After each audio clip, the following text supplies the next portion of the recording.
Selamat sore Bapak Anto Mukti Putranto yang sekarang menjabat Komandan Kodiklat TNI Angkatan Darat yang biasanya dipanggilnya Mas Bro AM Putranto.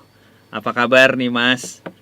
Baik, panggilan saya simpel, Bro Putranto saja. Oh siap Bro Putranto, semoga sehat selalu dalam masa pandemi ini. Hari ini Alhamdulillah, siap. hari ini kita juga ditemenin sama Mas Bro Joel Mastana. Apa kabar Mas Joel? Siap Bro Anto, terima kasih. Sekarang Bro Putranto lagi sibuk apa nih kalau boleh tahu buat pendengarnya Indika FM? Ya, kebetulan hari ini saya ada 2 kegiatan berturut-turut. Ya. Tadi setengah hari evaluasi program kerja untuk semester 1 agar untuk semester berikutnya bisa lebih baik untuk di jajaran kami.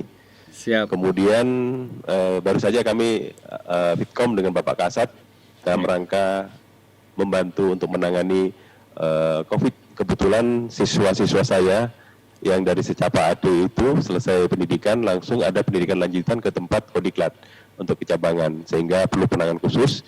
Dari 1.200 sekian sekarang sudah dari 1.300 sekian 1.200 sudah negatif, dan bahkan sekarang mereka sudah ada hampir 50 orang ikut donor sebagai donor plasma untuk konvalen. Itu untuk memberikan suplai kepada para penderita yang kondisinya parah. Dan alhamdulillah sudah di seluruh Indonesia yang dibutuhkan, dan rata-rata mereka sudah membaik. Oh, alhamdulillah ya Bro ya. Jadi memang pandemi ini kita harapkan segera berakhir. Semoga kita semua selalu dalam lindungan yang maha kuasa ya. Ya, amin. Amin ya robbal alamin. Nah, Bro Putranto kan hobi otomotif nih. Sejak kapan sih suka otomotif? Ya, sebetulnya saya suka itu sejak saya menjadi komandan Brigade 18. Itu motor ya, trail. Ya, ya. Karena suka adventure dengan mantan wali kota Batu, Pak itu siapa? Sekarang ya masih bersama-sama kita juga. Kemudian saya jabatan ke jabatan terus bergerak. Hobi saya itu masih lanjut karena rupanya bersama alam itu luar biasa. Dan itu tantangan luar seru biasa. Ya, seru saya banget punya ya. hobi itu 3. Iya. Yang pertama adalah hobi memang adventure, naik motor karena punya motor waktu itu motor pinjaman. Kemudian hobi yang kedua nembak. Ya, beberapa kali saya sudah meraih prestasi terbaik. Bahkan waktu jadi komandan Satgas Lebanon, pasukan PBB, saya nomor 1 di antara komandan-komandan kontingen yang ada di Lebanon Selatan. Luar biasa. Jadi, alhamdulillah. Alhamdulillah. Kemudian yang ketiga fotonya suka ngintip, fotografer. Oh. Saya paling suka itu, ambil momen-momen yang tidak pernah dipikirkan orang lain, saya berpikir ke situ. Jadi momen itu sangat indah yang tidak bisa dilewatkan. Itulah 3 hal. Semua itu ada kaitannya kok. Oh, kemudian, gitu ya. Berikutnya saya pindah menjadi komandan Komandan Korem 061 di Bogor. Ya. Logistik itu belum terkirim dengan baik. Oh, ya. Belum terkirim dengan baik. Kemudian hari ketiga ya, salah satu staf saya, Kasiter, sampaikan pada saya, komandan, untuk logistik sebanyak hampir 800 bungkus setiap harinya ke atas gunung itu sudah bisa terkirim sampai kaki gunung. Terus saya tanya, pakai apa kamu segitu? Kan nggak ada jalan, tidak ada, tapi ada mobil yang bisa masuk situ. Dan mereka yang mengantarkan beberapa mobil. Saya penasaran, saya lihat mobil itu. Ya. Dia bilang, ini mobil apa? Ini tubular komandan kerangka, katakan.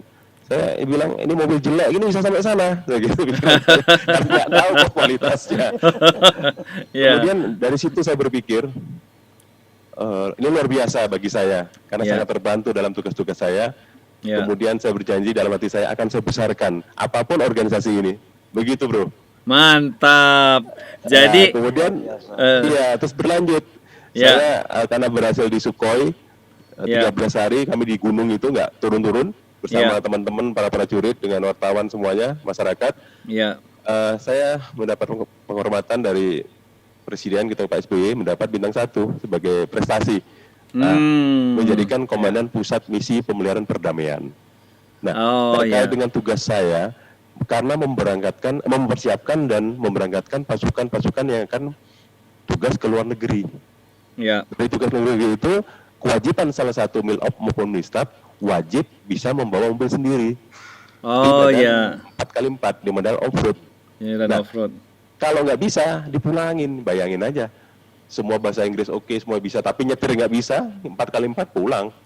Sehingga tidak dapatkan lisensi itu. Nah, dari situ saya bikin kursus. Pertama kali yang saya undang adalah sahabat saya, Bro Yuma, di bidang off-roadnya. Yang kedua adalah sahabat saya juga, Bro Tinton Suprapto. Khusus untuk di medan-medan datar dalam kecepatan tinggi, bagaimana kita tumbling dan sebagainya. Saya banyak belajar di situ, dan mereka juga menggunakan beberapa staf-staf kawan-kawannya untuk mendukung kegiatan kami. Itulah berjalan. Nah, seiring berjalan itu langsung kami membuat sirkuit untuk kegiatan menampung teman-teman yang ada di wilayah Jawa Barat. Dan alhamdulillah sampai 7 event kita lakukan, khusus untuk kegiatan sprint rally yang di luar dari sejarah IOF itu, yaitu dari IMI, kita selenggarakan di sana. Medannya bagus, 5,6 kilo. Di situlah semua selama 7 kegiatan ini tidak ada kecelakaan yang fatal. Semuanya zero accident. Karena saya tungguin dan dulu saya senang di sana. Itu awal mulanya. Sehingga wajarlah kalau saya dapat beberapa penghargaan dari teman-teman dari Pengprov untuk membesarkan dari baik IOF maupun dari IMI, ya saya terima saja karena saya tidak minta itu. Pikiran saya adalah bagaimana bisa meningkatkan prestasi komunitas-komunitas yang ada saat ini, baik itu di IOF maupun di IMI. Karena di netral di tempat saya, silakan siapa aja boleh pakai gitu. Demikian. Nah, jadi buat pendengar Indika FM sekarang udah ngerti lah ya kenapa Bro Putranto memilih off-road. Jadi awalnya tuh dari kejadian di Bogor ya. Iya, awal mulanya jadi jatuh cinta. Ya kan, dari mobil yang tadinya dipikir nih bisa naik apa enggak, ternyata itu. Mantap ceritanya. Bro Anto, aku menyaksikan sendiri Bro Anto, bagaimana Bro Putranto ini mengemas komunitas, melihat dari segi-segi hobi yang akan bermanfaat buat yang lainnya. Jadi memang pola pikir bermanfaat. Dulu gue pernah tuh Bro Anto ke tempatnya Bro Putranto di Sentul, itu pusat perdamaian dunia, di mana beliau nyiapin sirkuit, teman-teman diundang, ayo dikelola dan lain-lain. Jadi memang salut. Ternyata hobi itu berangkat dilihat dari bukan hanya kesenangan untuk diri sendiri rupanya ya Bro Putranto ya. Jadi bisa bermanfaat buat orang lain, kira-kira gitu ya Bro. Iya betul. Ya mantap, luar biasa. Ada lagi pengalaman menarik ini, mungkin belum saya cerita. Boleh dong, boleh.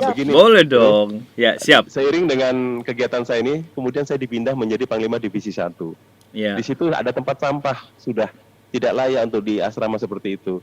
Saya bongkar, saya sulap menjadi sirkuit Sentul, kayak sirkuit di mana yang di yang di PMBP itu. Kemudian sampingnya lapangan tembak. Jadi teman-teman bisa saya gunakan sebagai prakasa driving skill area. Jadi siapapun bisa latihan di sana.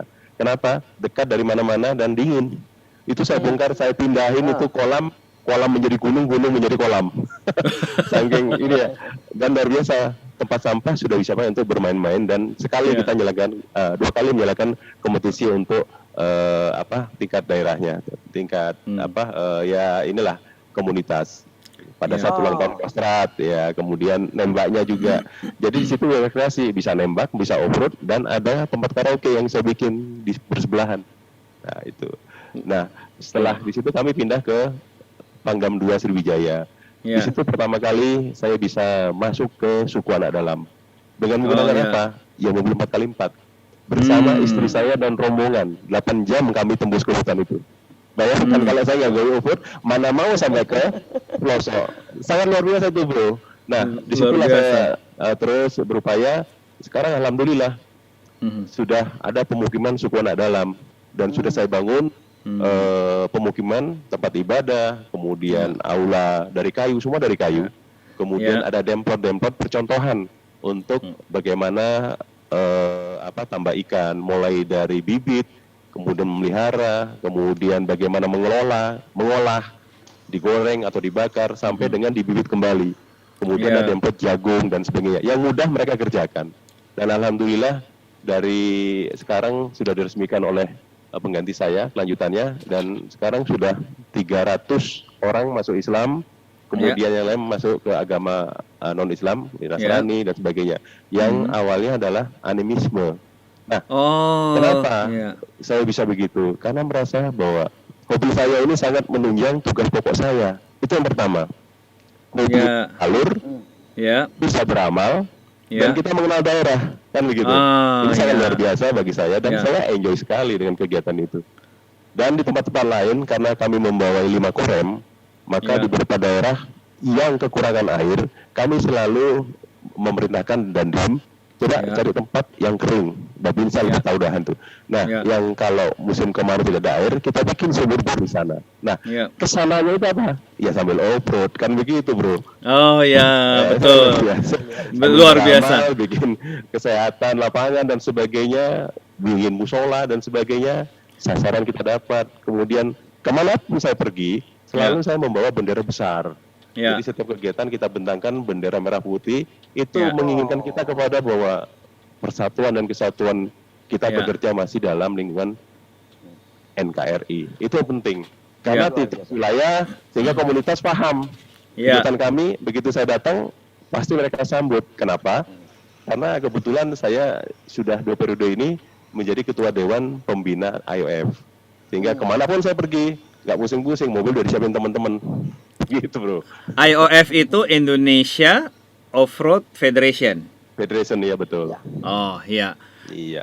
Jadi, nah sekarang ada hubungannya dengan keseharian Bro Putranto nih ya. Iya. Ini kesamaannya off-road dengan kendaraan amfibi. Kalau di militer bagaimana tuh menurut Bro Putranto? Maaf.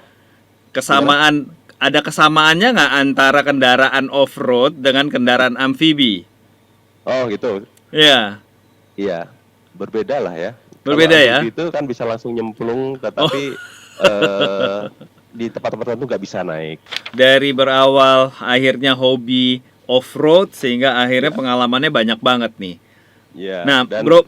kebetulan bro, yang Ya. sekarang saya pakai kacamata ini. Ya, ini Ya. kacamata baca, Ya. bisa untuk siang malam. Ya, saya sudah memakai ini sudah hampir 7 tahun.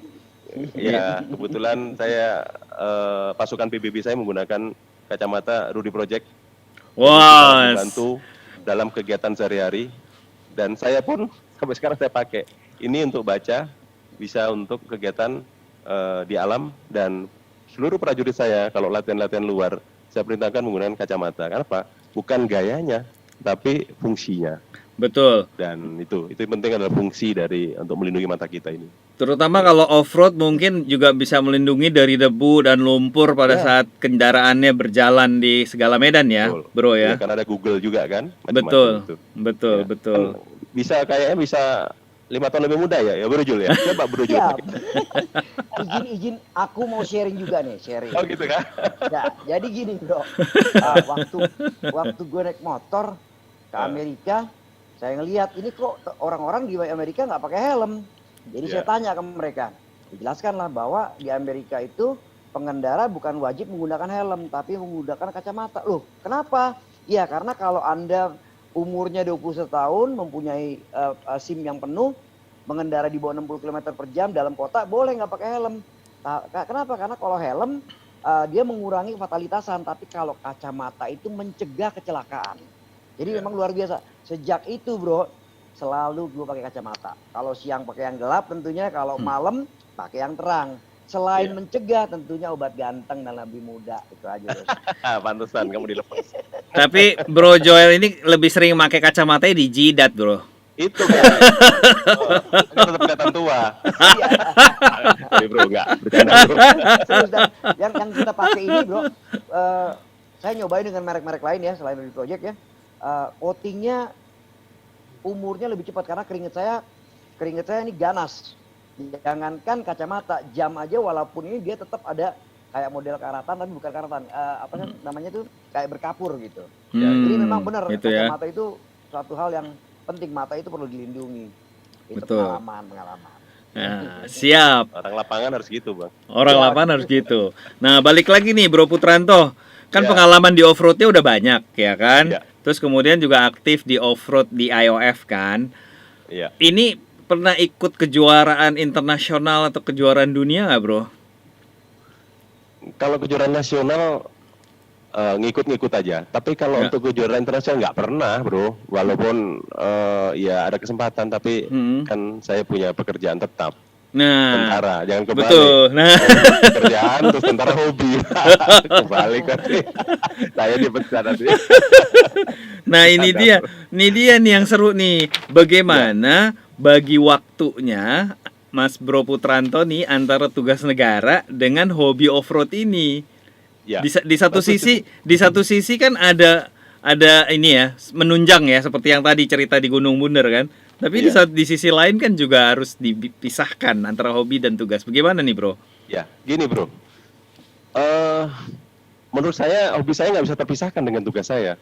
Justru mendukung. Itu yang Justru luar biasa mendukung. ya. Ah, Ya. itu. Siap. Sekarang saya sebagai Komandan Kodiklat, saya Ya. ada punya 18 pusat pendidikan di Ya. berbagai daerah termasuk di Malang. Mereka punya daerah-daerah latihan. Nah, di daerah latihan itu selama ini tidak tersentuh bahwa hanya dipakai latihan, tapi kita nggak pernah mengucapkan terima kasih kepada masyarakat sana. Sehingga sekarang cara saya adalah kegiatan bakti sosial ke kampung-kampung tempat daerah latihan itu. Sebagai Ya. ucapan terima kasih bahwa selama ini Kodiklat menggunakan daerah latihan. Caranya Ya. iya, kita ke kampung sana latihan ya lewat jalan off-road dulu lah, gitu, dibelok-belok dulu Ya. baru sampai sana. Nah, Ya. kita bangun musola, apa yang dibutuhkan, kemudian bakti sosial, kemudian dukungan kesehatan gratis, ya. Apalagi Ya. kemarin ini terakhir COVID ini, kami tetap lakukan itu. Kenapa? Banyak sekali dampak dari COVID ini, banyak yang putus pekerjaan. Bagaimana caranya Anda bisa dapat tepat sasaran sembako yang saya berikan ini? Ya. Saya melalui Babinsa. Babinsa tahu persis masyarakatnya yang putus pekerjaan. Itulah yang kita kumpulkan sambil ada yang mau berobat gratis. Nah, sambil mereka berobat, kita jalan dulu 5-6 jam sampai sasaran. Nah, kemudian baru kita bagi sembako atau meresmikan musola dan sebagainya di berbagai Ya. tempat. Nah, itulah untuk memberikan kecintaan kita kepada masyarakat. Dan saya mengajak seluruh komunitas bahwa Ya. kita tidak hidup sendiri, saling menolong. Maka Ya. jiwa-jiwa dari komunitas saya bangun supaya mereka tidak hanya mengejar prestasi, tapi sisi lain kita juga harus beramal dengan cara kita. Begitu, Ya. Bro. Jadi makanya itu, Bro. Itu penting. Itu. Termasuk dengan anggota saya, kalau kita lagi goes ya, keluar dari asrama tidak boleh manggil saya komandan. Bro. Oh, siap. Biasa kan? Luar biasa. Walaupun mereka merasa mereka sungkan, nggak boleh sama saya. Nah, disitulah kita bisa komunikasi dengan nyaman. Nggak perlu saya rapat-rapat khusus, bicara langsung di tempat. Aku maunya gini-gini, Jadi waktu saya sangat efektif, tidak harus membuang-buang waktu untuk rapat-rapat saja, Bro. Kecuali resmi yang lain lah gitu. Itu yang Ya. pertama. Kemudian yang kedua, di dalam komunitas itu tidak ada bicara masalah parpol, politik tidak boleh. Setuju. Ya, kalau Ya. dia bisa bicara saya tegur sekali, kedua kali saya keluar dari situ grup itu. Makanya mereka ngeri, saya sekarang ada 42 grup WA rata-rata otomotif. Grup-grup semuanya gila nggak itu? Tapi itulah. Nah, kemudian yang ketiga, selalu ada kegiatan sosial. Nah, saya masukkan ini sebagai Dewan Pembina IOF, saya sampaikan untuk visi misi yang periode sekarang, wajib hukumnya bagi teman-teman kegiatan setempat sebagai ucapan terima kasih masyarakat ada kegiatan sosial apapun bentuknya, tidak harus mewah. Dan ternyata teman-teman sangat bersyukur. Kenapa? Dia membantu sesuai yang dia inginkan, nggak seberapa banyak tapi tepat sasaran gitu loh. Maka saya jarang membagikan ke yayasan langsung kepada orangnya. Langsung ke person. Itu yang ketiga. Yang keempat, kemanapun saya membawa bendera merah putih. Jadi sebelum kegiatan kita selalu sebelum start pegang bendera merah putih, kita menyanyikan wajib bagi negeri. Itu dengan kata-kata ini. Karena ada kata-kata yang terakhir. Ya. Yang jiwa raga kami. Iya, kan gitu. Ya. Bagimu negeri, jiwa raga kami. Artinya mengingatkan bahwa komunitas itu masih punya rasa nasionalisme. Bekerja di mana? Bahwa kita masih dalam bingkai NKRI. Jadi kalau ada yang sana sih aneh-aneh itu tetap bahwa NKRI itu harga mati.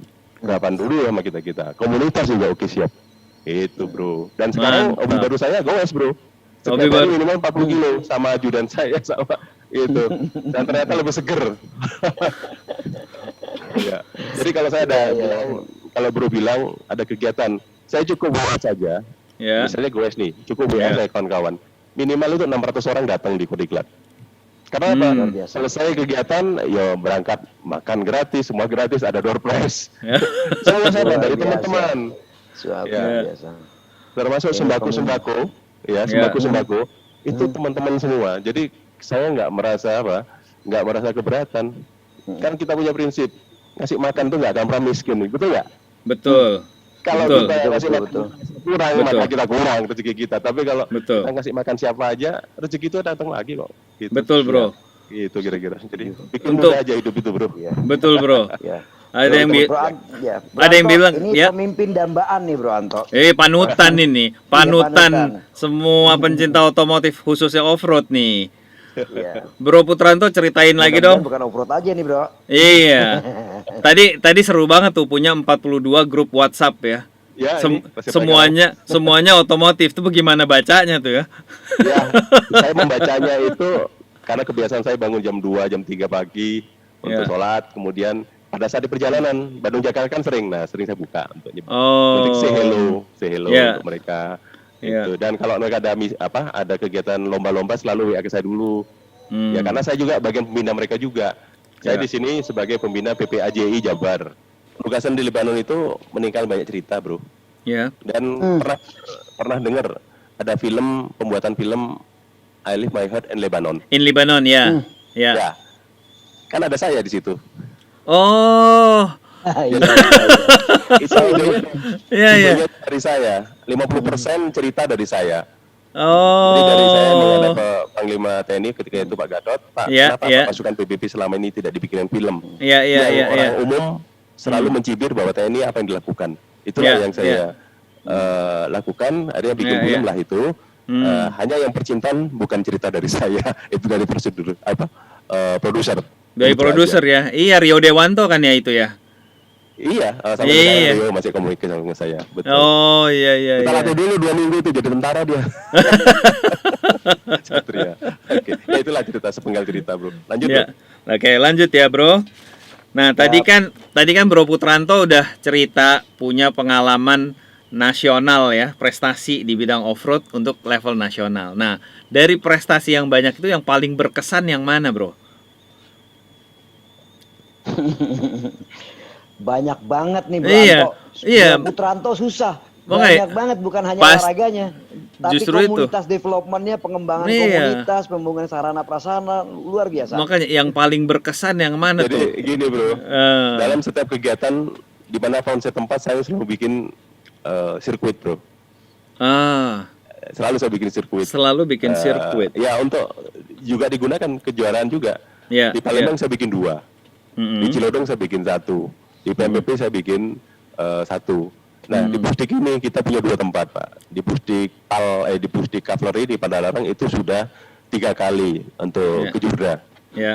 digunakan. Jadi semua tempat. Kemudian kenapa? Yang menurut saya hampir semuanya jadi menarik karena punya pengalaman masing-masing. Ya. Kita menghadapi orang yang berbeda-beda, tetapi dalam satu tempat dia punya pikiran yang sama. Rasa kesetiakawan itu luar biasa, terutama pada saat adventure. Karena tidak boleh saling meninggal. Artinya meninggalkan kawan itu sampai dengan Ya. semuanya terangkat start finish. Ya. Nah, ini sekarang saya lagi bangun untuk di Hambalang, bro. Nanti saya undang. Ya. Khusus ada sekolah off-road nanti dan sebagainya. Saya ingin sih dulu begini ya, mungkin sedikit masalah cerita. Kebetulan Bro Joel kan dari IMI nih, ya kan? Iya. Siap. Saya mohon maaf ya, saya singgung dikit nggak apa-apa ya, Bro ya. Ya.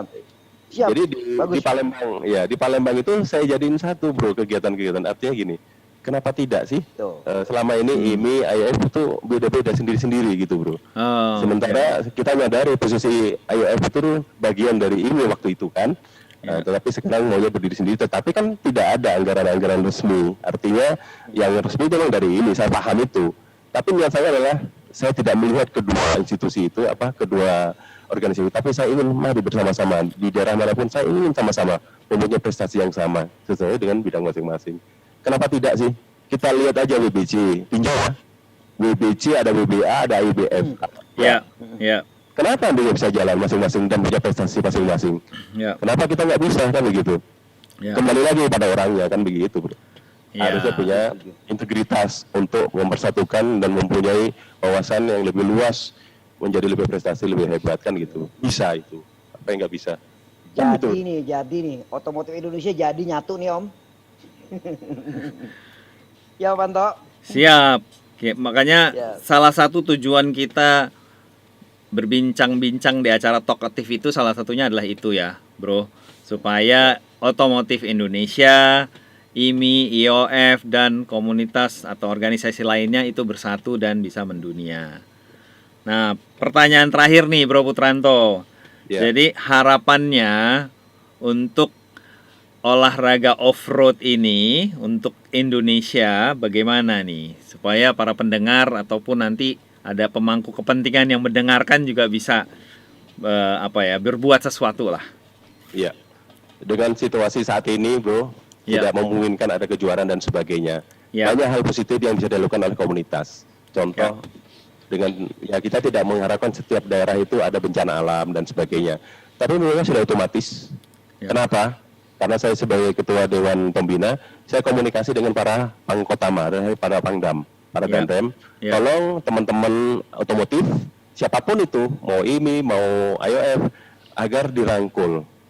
Ya. Apapun ceritanya akan saling membutuhkan, karena ini bagian komponen cadangan yang bisa digunakan untuk kemaslahatan masyarakat, artinya untuk kesejahteraan masyarakat, untuk membantu masyarakat dalam kesulitan. Nah Betul sekarang sekali. kan banyak terbukti. Ya. Bencana alam nggak usah disuruh tuh, kawan-kawan saya sudah lapor saya. Ya tentunya dengan ketum kami ya Pak Sambudi menyampaikan, bro ada kegiatan gini langsung.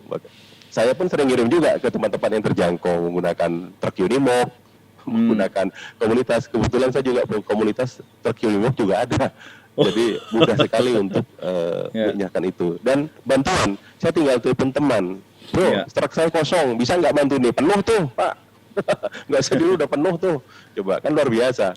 Artinya saya berharap dengan situasi saat ini tetap menjaga kesehatan, protokol kesehatan, supaya kita tetap jangan sampai menjadikan bumerang untuk kita. Kemudian yang kedua, kegiatan-kegiatan dengan masyarakat tetap dilakukan sesuai dengan situasi kondisi yang ada di lingkungan.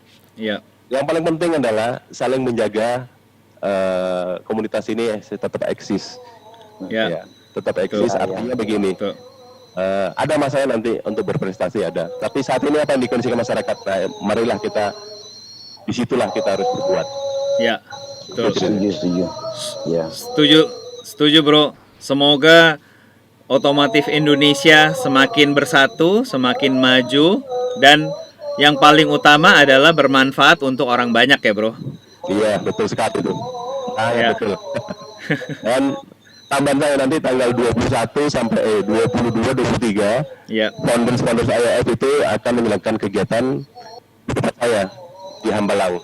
Saya tampung di situ, kemudian kita fun aja, fun adventure sambil kan mereka juga apapun mereka adalah foundersnya ya, sangat menghormati mereka. Jadi kegiatan saya handle bersama mereka, kemudian kita juga baksos untuk 400 orang sembako. Kemudian baru ada kegiatan dari BNPB mengisi bagaimana itu COVID, dengan kemudian juga bagaimana founder kegiatan-kegiatan untuk safety car dan sebagainya itu ada semua sambil bernostalgia. Jadi saya tampung bermalam di tempat saya, di tempat latihan untuk off-road. Boleh bro, bisa datang bro, saya undang bro kalau berkenan. Oh siap, terima kasih banget. Ditunggu undangannya. Terima kasih banget bro. Pasukan motor nanti datang khususnya dari Ducati. Iya, boleh.